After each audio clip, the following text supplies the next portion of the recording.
समजायला कठीण अशा कविता करणारे मराठी साहित्यातील महान कवी ग्रेस यांचा आज स्मृतिदिन. वेळेपूर्वी मला मरायचं नाही आणि मेल्यावरही जगायचंय. मी जे काव्य करतो ते माझे स्वगत आहे असे समजा. स्वगतामध्ये भान नसते, बेभान व्हायचं असतं, असं म्हणणारे कवी ग्रेस यांची एक कविता आपण ऐकूया. भय इथले संपत नाही, मज तुझी आठवण येते. मी संध्याकाळी गातो, तू मला शिकविली गीते. हे झरे चंद्र सजणांचे, ही धरती भगवी माया.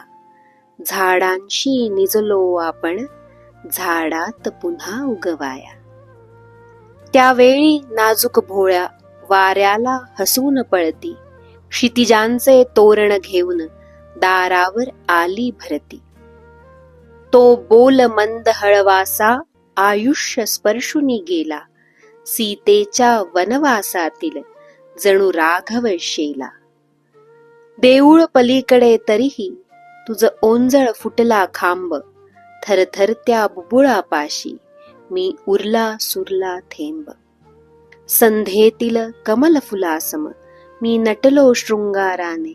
देहाच्या भवती रिंगण घालती निळाईतराने. स्तोत्रात इंद्रिये अवघी गुणगुणती दुःख कुणाचे. हे सरता संपत नाही, चांदणे तुझ्या स्मरणाचे.